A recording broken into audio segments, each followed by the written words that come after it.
There are wounds you can't see, yet they leave deeper scars than any physical blow, and one of them, perhaps the quietest and most devastating, is when someone disrespects you. Sometimes it's done with words, other times with heavy silences, with gestures that diminish you, with jokes that humiliate, with looks that invalidate your very existence. The worst part isn't what they say. The worst part is what they make you believe about yourself. That you're not worthy, that you're overreacting, that you deserve less. And little by little, you begin to adapt. You stay silent to avoid conflict. You change your essence so as not to make others uncomfortable. You endure it because maybe it's not that serious. But it is that serious. Because every act of disrespect you tolerate is a part of yourself that you give away. And there comes a moment when you no longer know if you're still yourself, or just a shadow that learned to please in order not to be hurt. This is not about revenge. It's about dignity. And that's where Stoicism enters, like a lighthouse in the midst of the storm. Not to teach you to become hard, but to remind you that no one can take your peace away without your consent, that your integrity is non-negotiable, and that respect begins with you. On this Stoic journey, you're going to discover 10 lessons that won't just teach you how to respond to contempt with strength and composure, but how to turn every offense into an opportunity to rise. You're not here to beg for worth. You're here to remind yourself that you've had it all along, so stay until the end. Because the 10th lesson won't just surprise you, it will awaken you. Before we begin, I want you to declare your commitment by leaving a comment that says, "From today on, my boundaries have a voice." That phrase will be your Stoic reminder that no one else defines how far you go or how much you're willing to tolerate. Today, you don't just listen, you decide to draw the line. Without further ado, let's begin. Lesson 1. Master the fire without getting burned. There are moments when disrespect doesn't come as a direct shout, but as a venomous whisper that crawls under your skin. It can come disguised as mockery, indifference, passive-aggressive remarks, or calculated silences. And what hurts the most isn't the act itself, but the internal fire it ignites. Because something inside you catches fire. A mix of rage, wounded pride, and a thirst for justice. The fire burns within you, begging for a reaction. And often you do react, but not to resolve. Rather, to burn yourself. Humans have an almost automatic impulse to strike back. Someone challenges you, and your first instinct is to escalate the conflict, to show strength, to defend your wounded ego. But Stoicism offers a radically different perspective. True strength doesn't come from shouting louder or responding faster. True strength lies in mastering the inner blaze without letting it destroy your balance. Marcus Aurelius understood this. He, an emperor surrounded by enemies, slander and betrayal, wrote in his Meditations, "The best way to avenge yourself is to not be like them." This sentence holds a monumental truth. If you let someone else's behavior dictate your actions, you become a slave to your impulses and to those who provoke them. In the Stoic worldview, respect isn't demanded through shouting. It is established through the dignity of someone who refuses to stoop to the same level. Mastering the fire doesn't mean extinguishing your pain or pretending nothing happened. It means observing the fire, recognizing it, and choosing not to feed it with emotional fuel.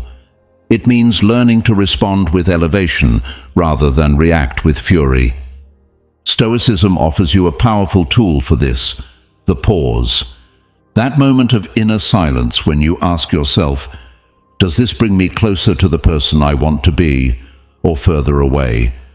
When someone disrespects you, you can turn that moment into a test. Are you the master of yourself, or still a hostage to your emotions? Epictetus taught that it's not what happens to us that affects us, but how we interpret it. And in that interpretation lies your power to redefine your experience.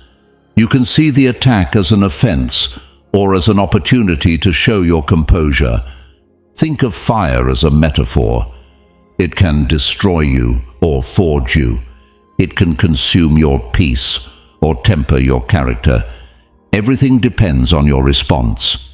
The wise don't avoid the fire, but they don't rush into it recklessly either. They observe it, learn from it, and turn it into light. Because the Stoic knows, there is more power in restraint than in explosion. This lesson, while powerful, is uncomfortable, because it forces us to let go of the belief that reacting intensely makes us right. It confronts our need for validation and our fear of appearing weak if we don't strike back. But here lies the paradox. Whoever needs to react in order to feel strong has not yet discovered true strength. The next time someone provokes you, don't act on impulse. Breathe, observe. Ask yourself what kind of person you want to be.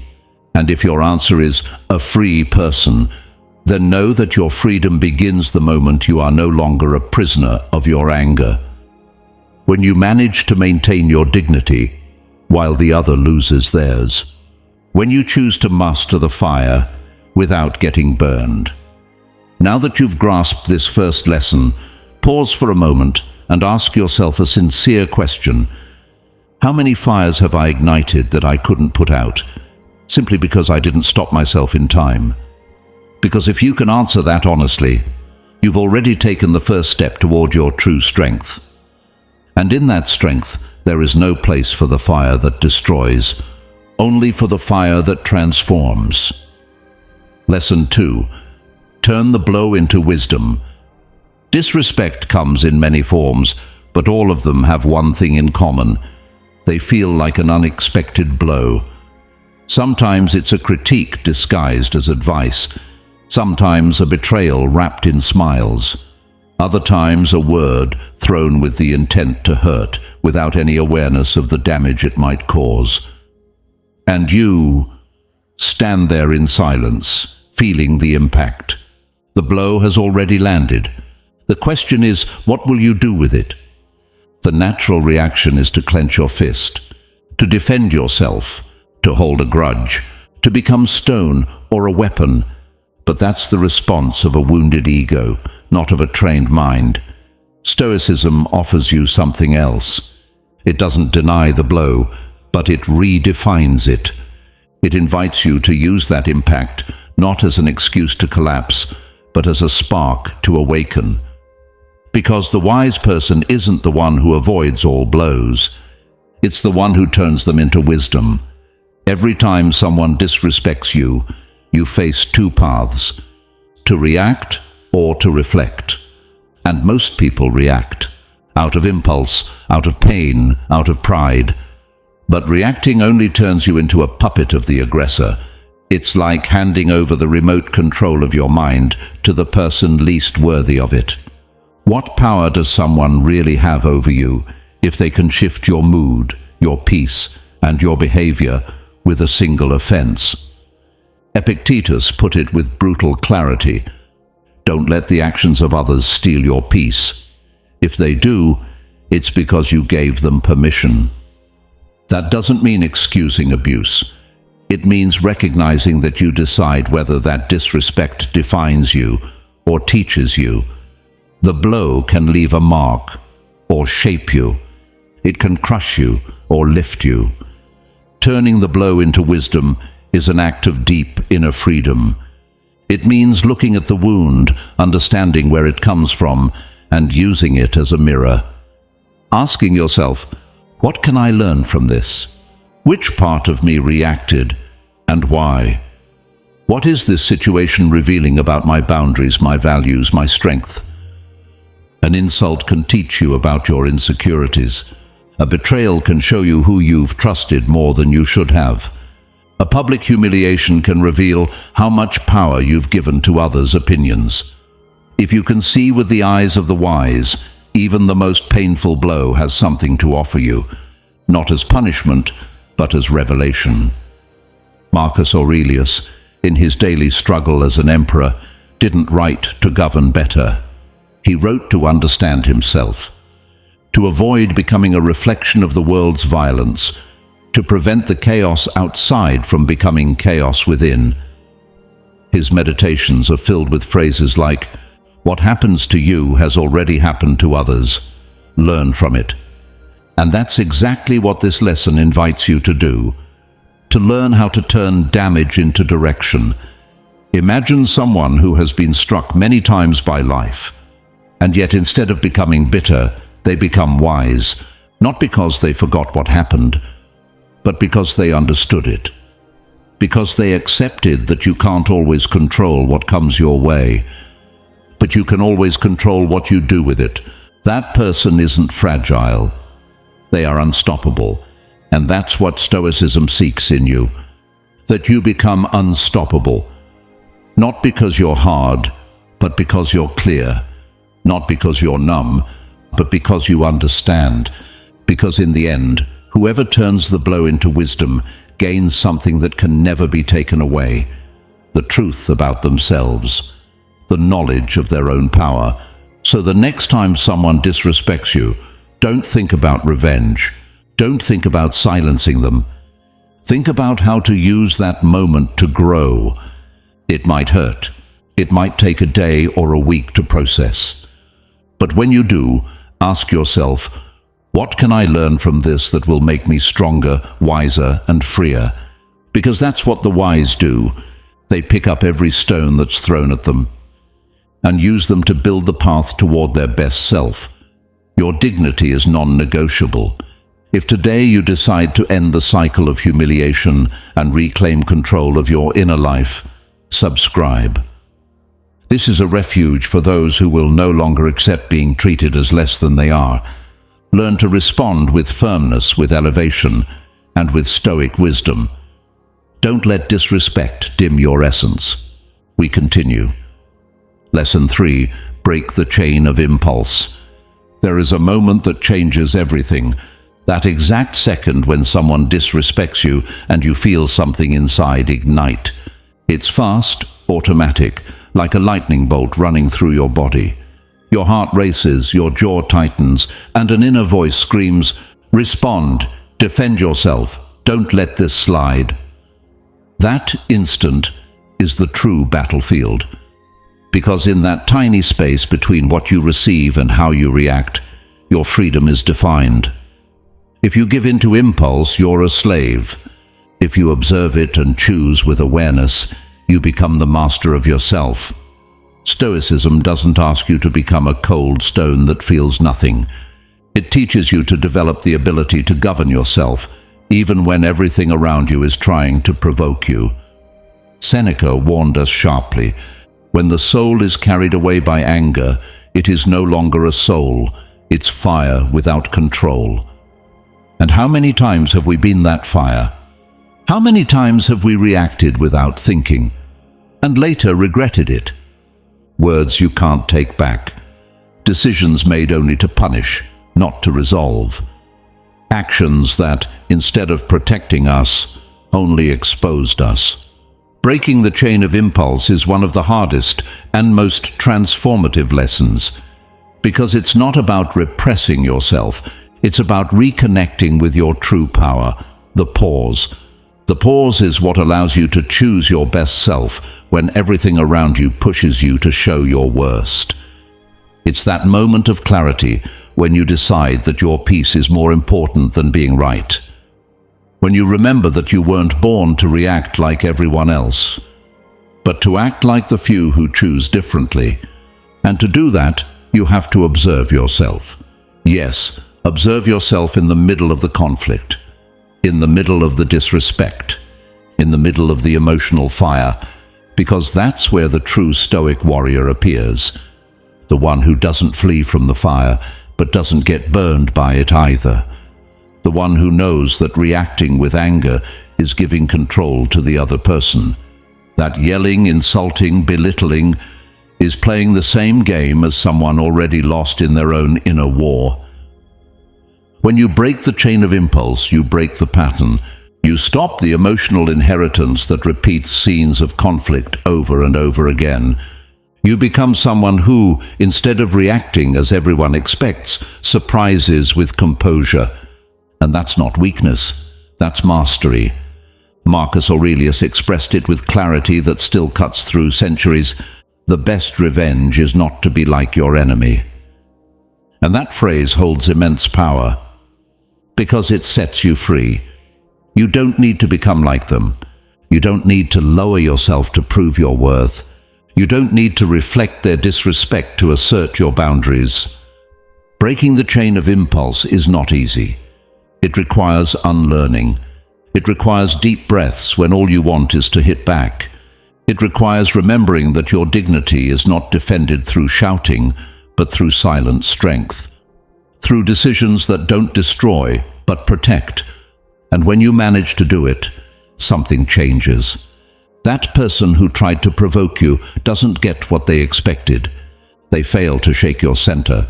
They fail to drag you into the emotional mud. And you, instead of coming out hurt, come out stronger. Because instead of reacting, you chose. And in that choice, you reaffirmed who you are. This is one of the deepest principles of Stoicism. You cannot control what others say or do, but you can always control what you choose to do with it. That is your true power, your sacred ground. And every time you choose not to be dragged down, you don't just defeat the other. You defeat yourself, the lesser version of you, and that is the greatest victory of all. Lesson 4. See the wound behind the blow. There's an uncomfortable truth most people don't want to admit. Those who hurt others are often hurting themselves. What seems like a senseless attack, a random act of disrespect, is often just the surface of something much deeper. An unhealed wound, a pain disguised as aggression, a cry for help poorly expressed. And while it doesn't justify their actions, understanding it changes everything. Because when someone humiliates you, ignores you, provokes or belittles you, your first reaction might be to take it personally. To feel like that offense cuts straight into your dignity, as if the blow is directed squarely at who you are. But more often than not, you were simply there. In the wrong place, at the exact moment that person decided to unleash their storm. Marcus Aurelius, with the wisdom of someone who understood the human soul, wrote, "When another offends you, look within them. You will soon find that what guides them is ignorance or suffering." And what do we usually do? We respond with anger. We defend ourselves with force. We strike back. And we fall into the same cycle of pain. But the Stoic doesn't repeat the pattern. The Stoic sees beyond the surface. They observe deeply. And instead of responding with the same poison, they pause to look at what's behind the blow. And what they find often hurts even more. Because behind the humiliation may be a childhood without affection. Behind the sarcasm, a shattered self-esteem. Behind envy, a life without purpose. And behind the indifference, a build-up of disappointments that no longer know how to show themselves. But be careful. Seeing the wound behind the blow does not mean accepting the blow. Stoicism doesn't ask you to be a martyr. It's not about tolerating the intolerable or justifying harm with empathy. It's about understanding in order to free yourself, not to allow it. Because when you understand where the blow comes from, you stop carrying it. You stop making it part of your identity. And that gives you back your control.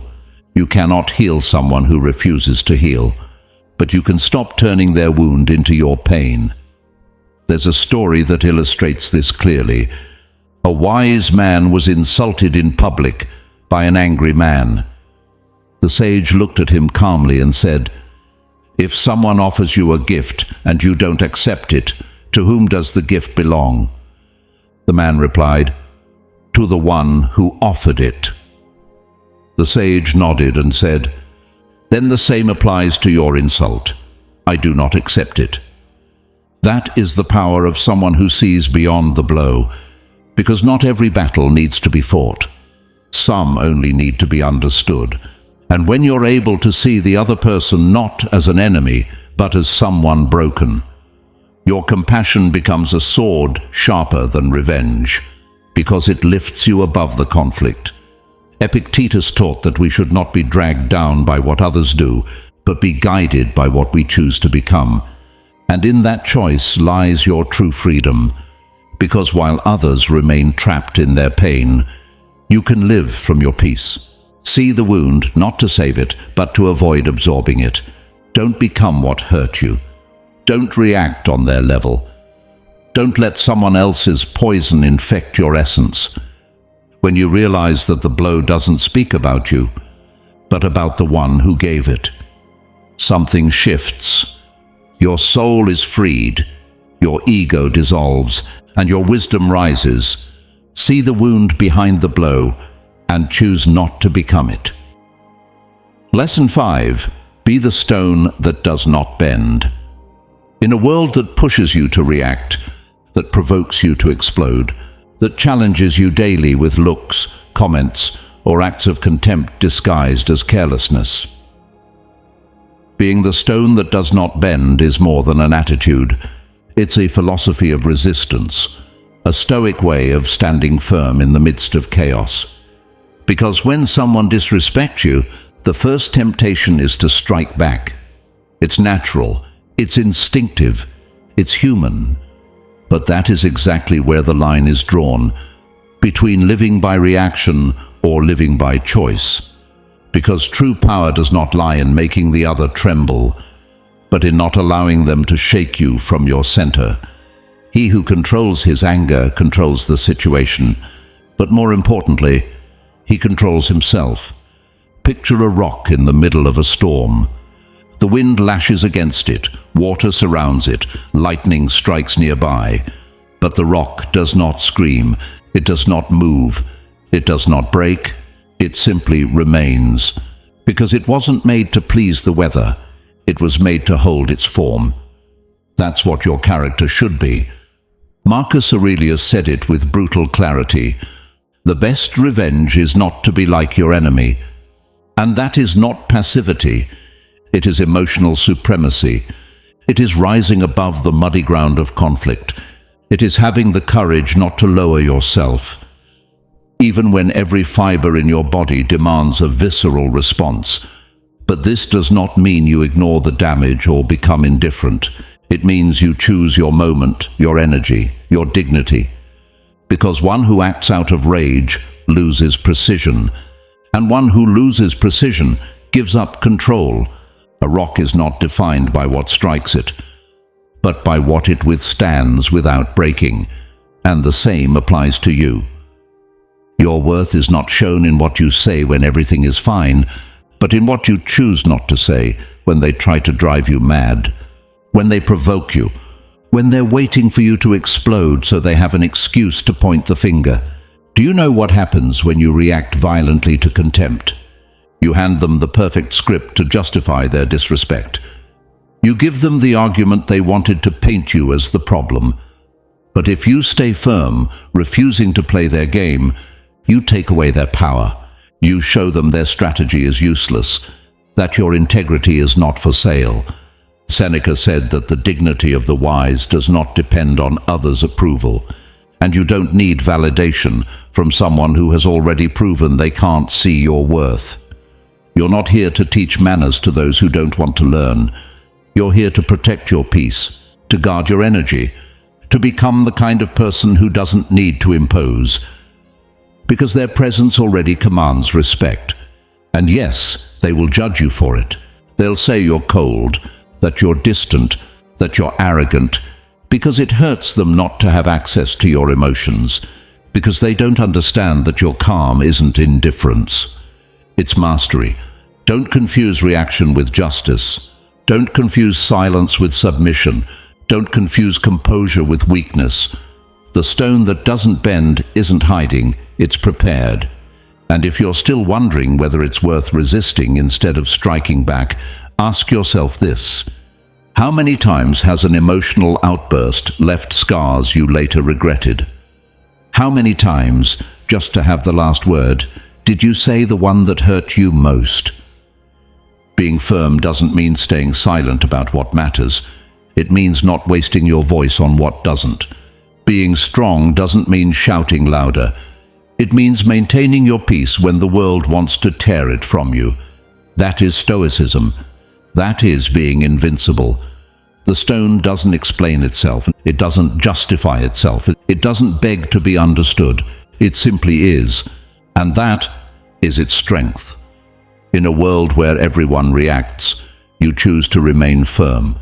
But make no mistake, this is not about becoming insensitive or shutting your heart. It's about making sure your heart is so deeply rooted in your values that no passing offense can shake it.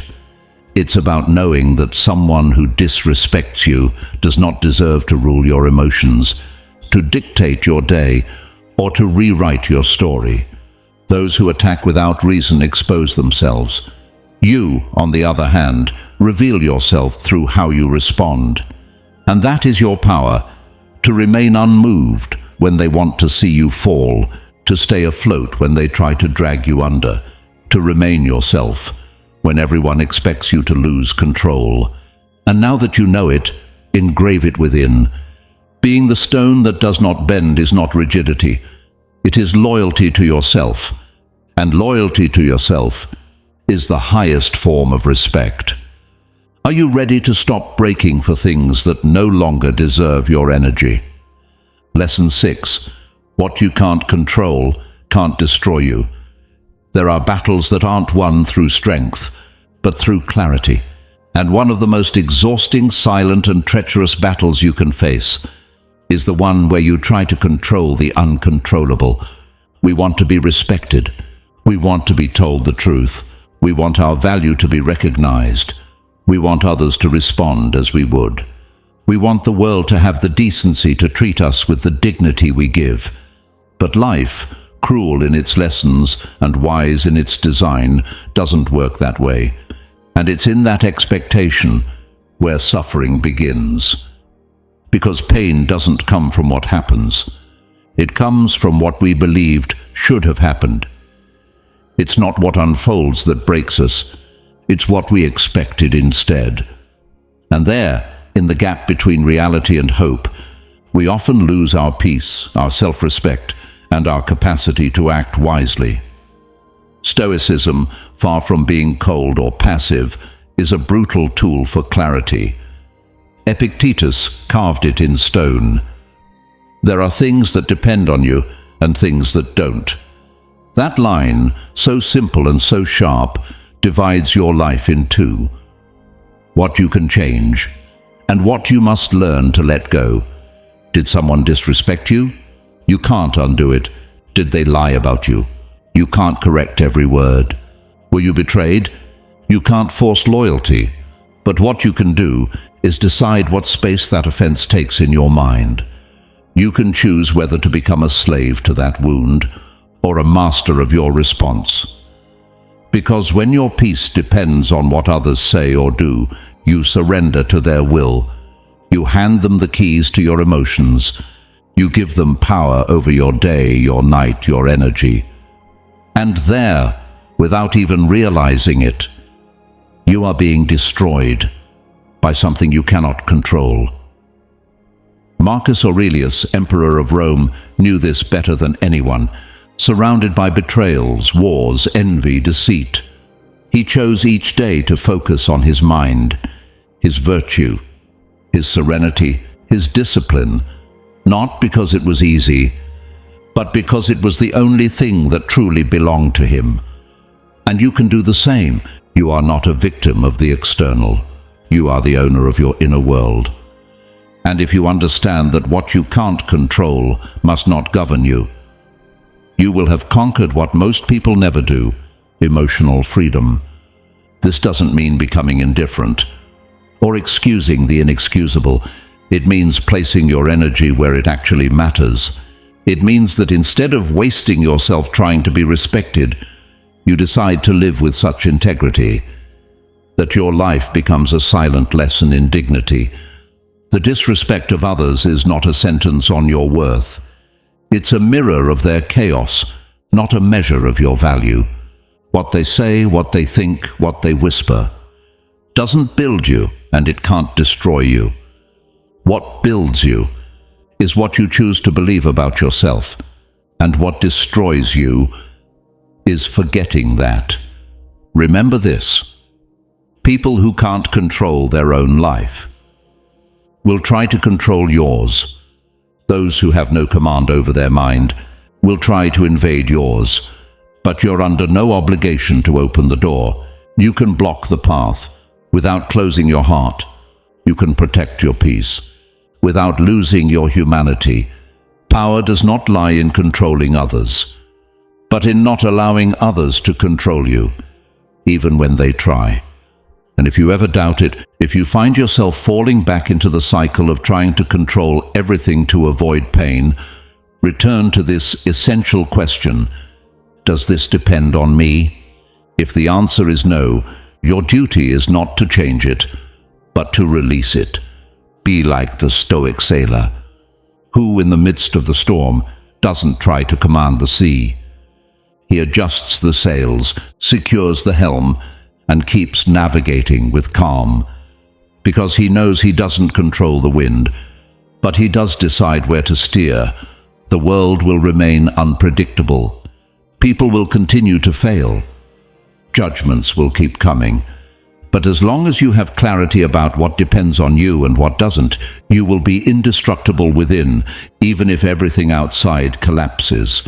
So repeat it as a mantra, as a promise, as a shield.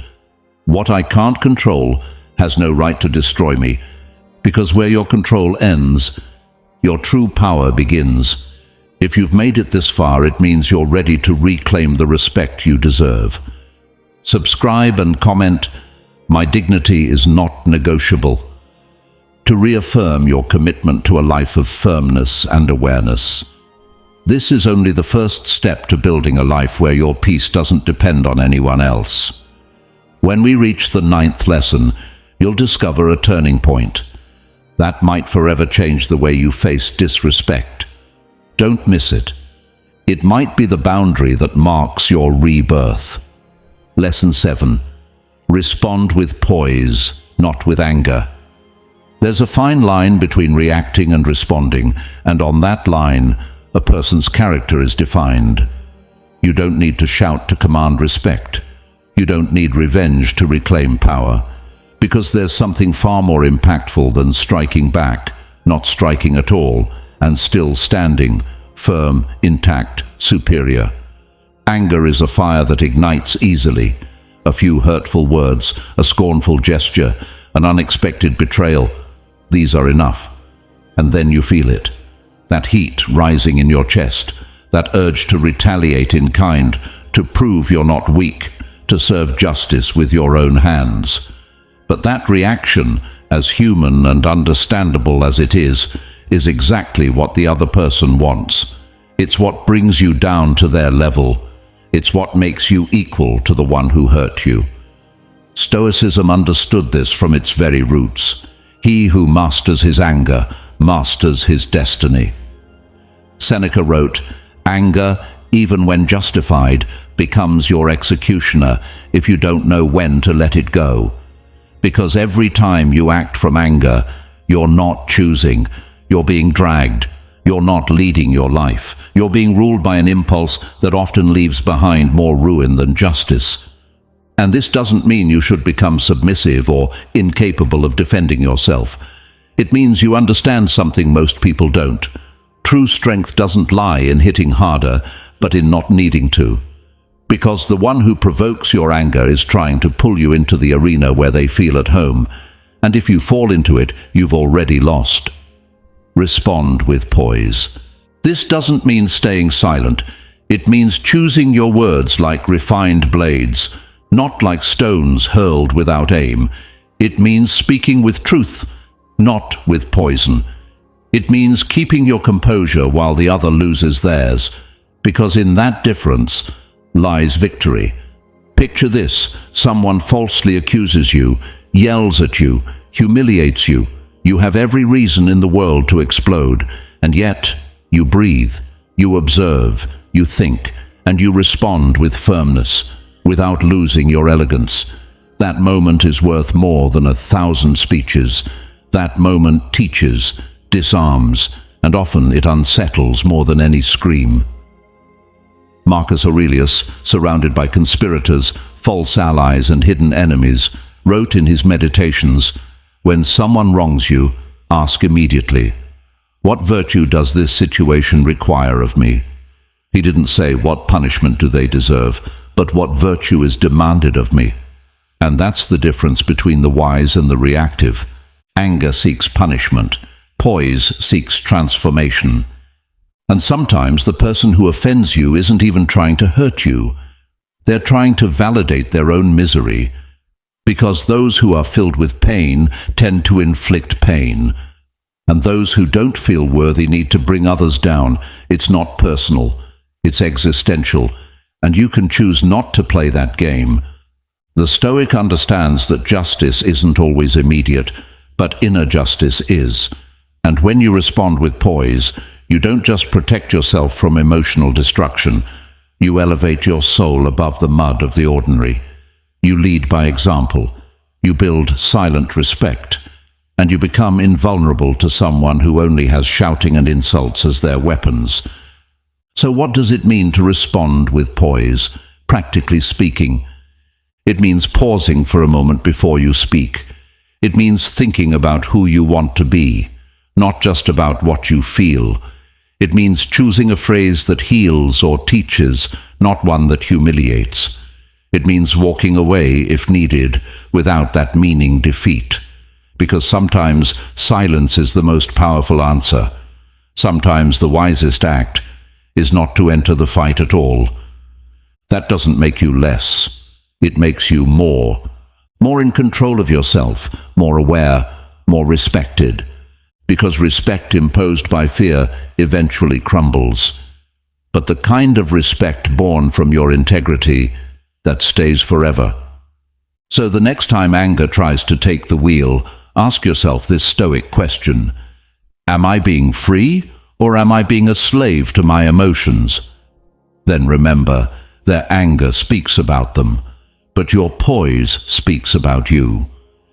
And if you choose to walk with dignity while the world provokes you, if you choose serenity when chaos seems easier, you will have triumphed, not over them, over yourself. Lesson 8. Your respect is not for sale.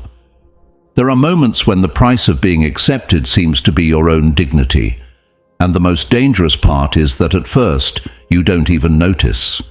They disguise it as love, humor, tradition, or say things like, "That's just how I am," or "It was just a joke." But what they're really saying, without saying it, is this: respect yourself less, so I can feel more comfortable around you.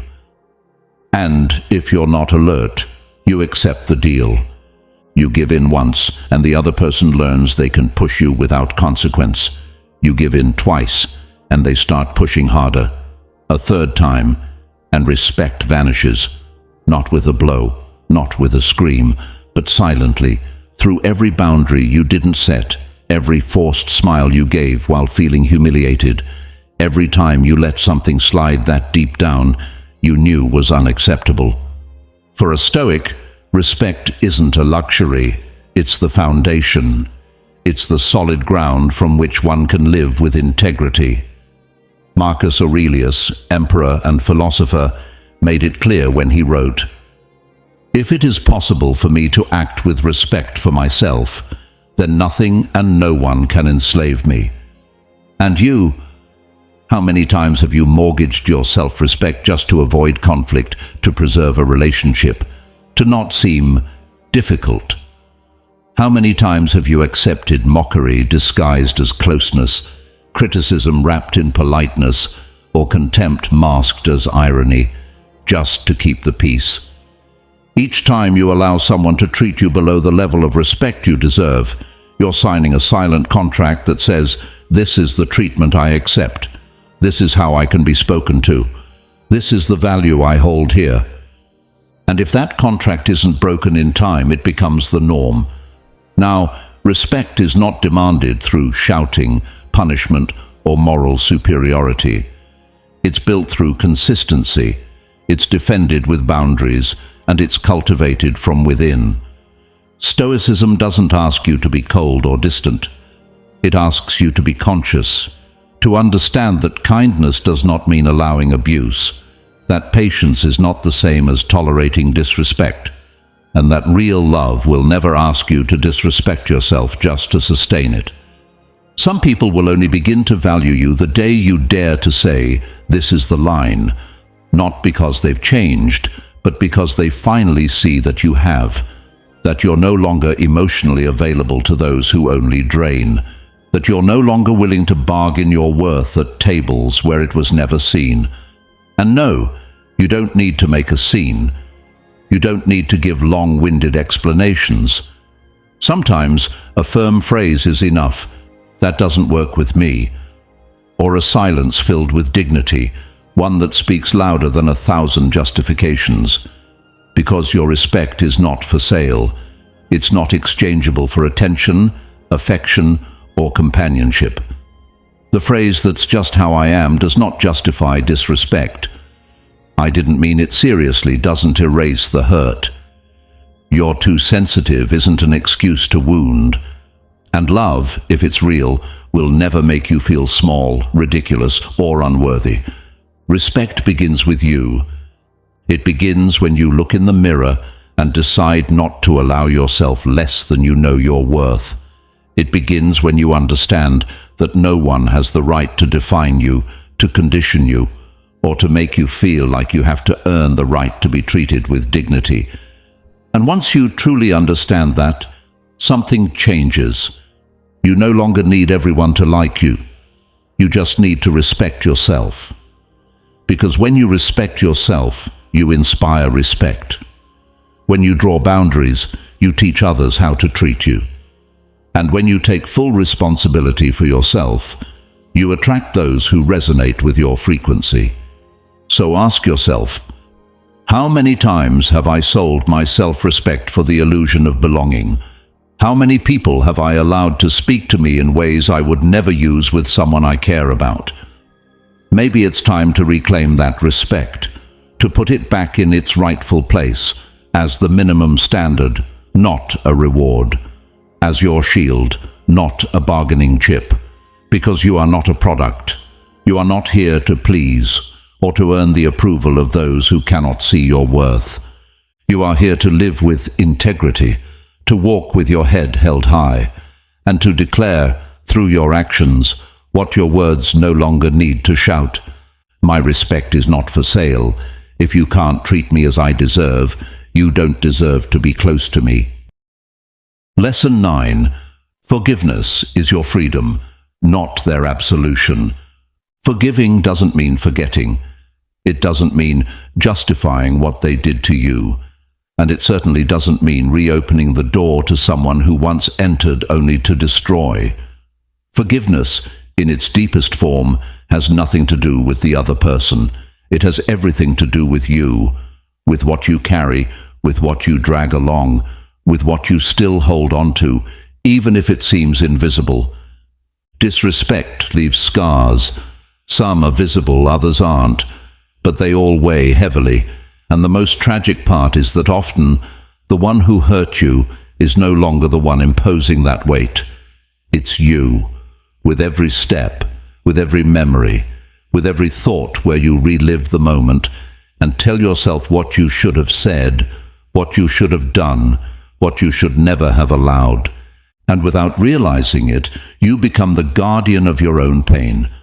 Stoicism doesn't deny that pain. It observes it, studies it, understands it. But it also shows you a path. You are not here to become the eternal victim of someone who failed to respect you. You are here to free yourself from the emotional prison you built, from the rubble of your past. Marcus Aurelius put it with disarming clarity. The The best revenge is to be unlike him who performed the injustice. And that includes refusing to cling to hatred, rage, or resentment that keeps you tied to someone who is no longer present. Because every time you remember with bitterness, that person lives on inside you. They take up space in your mind, in your emotions, in your peace, and without meaning to, you hand them the keys to your freedom. But what if forgiveness wasn't for them? What if forgiveness was for you? To forgive is to say, I don't need you to pay for what you did, because I am no longer someone who needs to see you on your knees. I am someone who chose to drop the weight and keep walking. This doesn't mean reconciliation. It doesn't mean letting them return. It doesn't mean erasing what happened. Stoic forgiveness is not an open door, it's an inner decision, not to let what someone else did keep defining what you feel, what you think, or what you choose. It's about no longer living in service of a wound. It's about regaining control. Seneca taught that the wise hold no grudges, not because they're naive, but because they understand that resentment is an unnecessary burden that weakens the soul.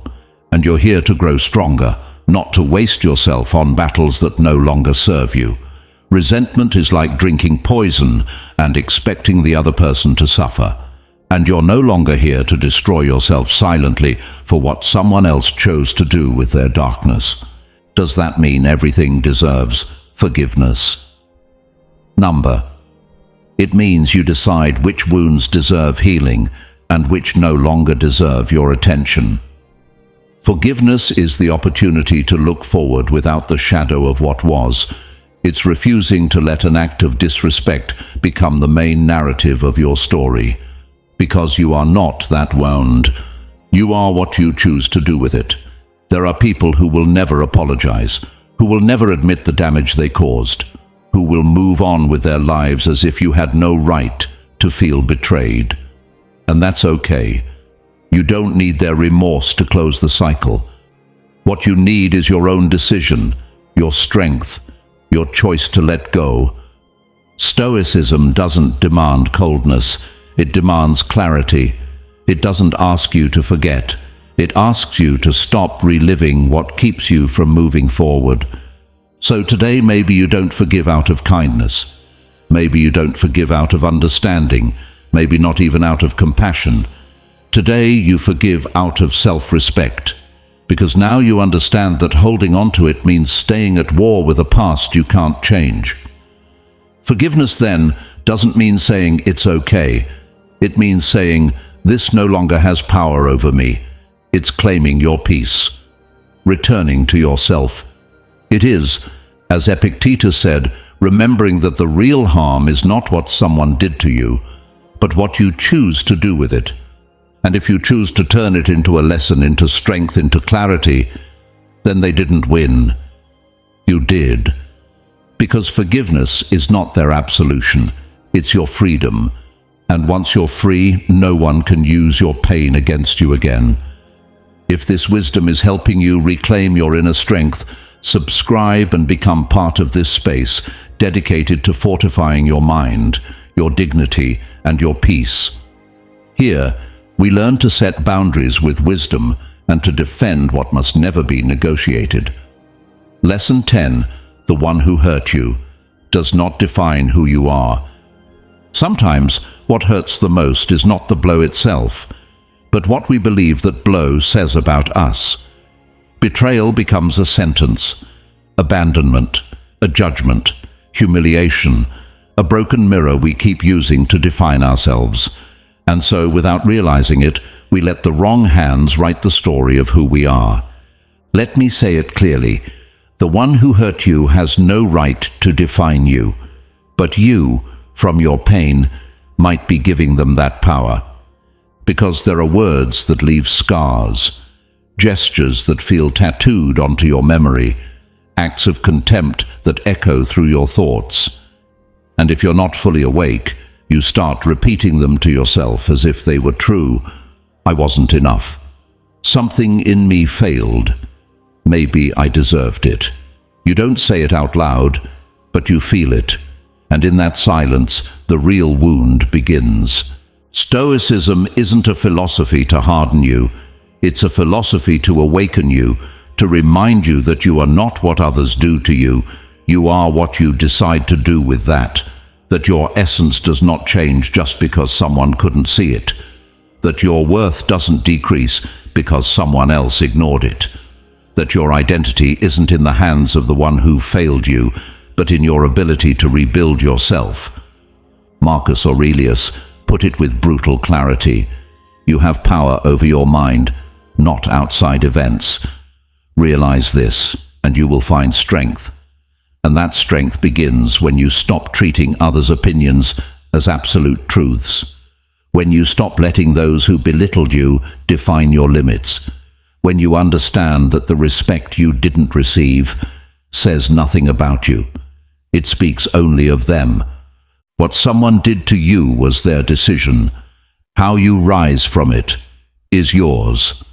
And that is where your power begins, not in rewriting the past, but in challenging the story they tried to write about you without your consent. Because yes, you may have been betrayed, ridiculed, made invisible, but none of that has the right to become your identity. Imagine for a moment that you are a book. Would you let a reader who tore out pages, scribbled in anger in the margins, and slammed it shut before finishing, be the one who defines your story? Of course not. So why let the one who hurt you tell you who you are? You are not the rejection. You are not the abandonment. You are not the mistake they threw in your face 1,000 times. You are the one who survived all of that. You are the one who, even with wounds, chose not to become one. Seneca said it masterfully. No man is more unhappy than he who never faces adversity, for he is not permitted to prove himself. And that is what unhealed wounds do. They make you feel unworthy of yourself, of your truth, of your real story. They make you forget your value. But you're not here to forget yourself. You're here to remember, to look back, acknowledge the damage, and walk forward with dignity. Because true Stoicism is not about never falling. It's about not letting the fall erase your essence. And yes, there are scars. But those scars don't define you. They reveal you. They aren't weakness. They are evidence of your strength. Every time someone disrespected you and you chose not to become like them, you grew. Every time you could have responded with hatred but chose dignified silence, you advanced. Every time you could have sunk and instead you held yourself up, even trembling, you became invincible. Stoicism doesn't ask you to ignore pain. It asks you not to become it. So next time you look in the mirror and see a reflection distorted by someone else's actions, remember this. You are not that story. You are the one who survived it. And from this day forward, you can write a new one. One where your worth is not up for negotiation, where your identity is not shaped by the hands that hurt you, but by the voice you now choose to reclaim. Because the one who hurt you is not the author of your life. You are. And you decide that this last page is not the end, but the true beginning. Sometimes you don't need to raise your voice to surrender. One disapproving look, one seemingly harmless phrase, one, "If I were you, I'd do this." And without noticing, you begin to distort yourself to fit into molds that were never meant for you. Not all abuse comes with violence. Sometimes it's disguised as affection, as tradition, as misunderstood loyalty.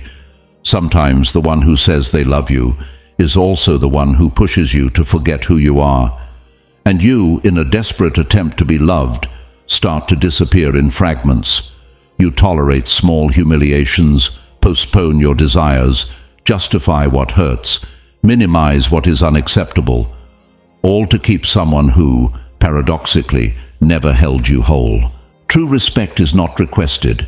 It is sustained. It is first sown within yourself. Because no one can give you dignity if you don't first recognize it in your own reflection. What you silently tolerate, you teach as permission. and what you silence out of fear becomes the language of your prison. Stoicism doesn't tell you not to feel. It tells you to feel with purpose, to make your integrity worth more than any approval. That when others disrespect you, you don't react like a wounded animal. You rise like someone who knows their worth and doesn't need to shout it to assert it.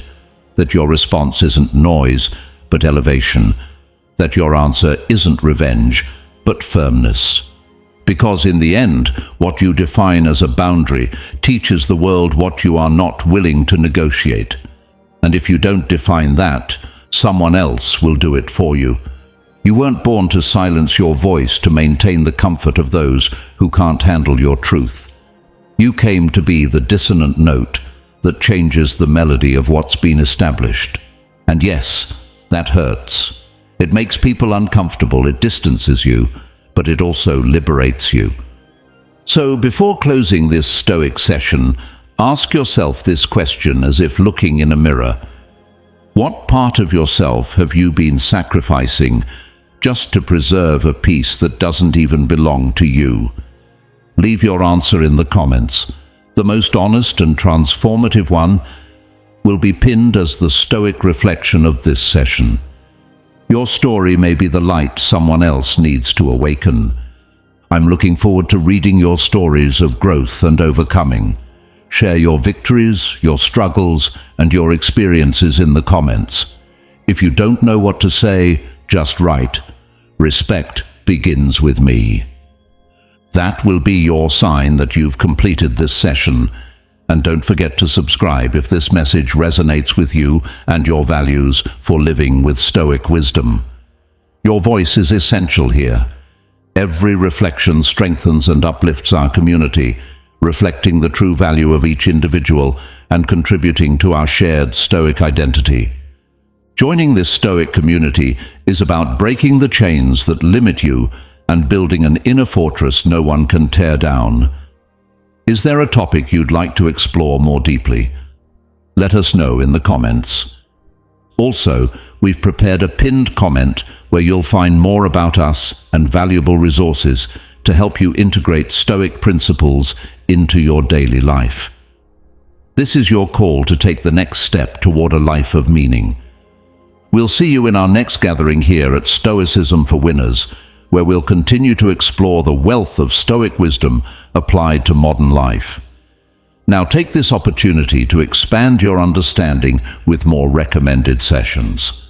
Until we meet again, remember this: you are the sole owner of your perception, the creator of your peace, and the warrior of your own battle. This is the legacy of Stoicism, the art of being invincible,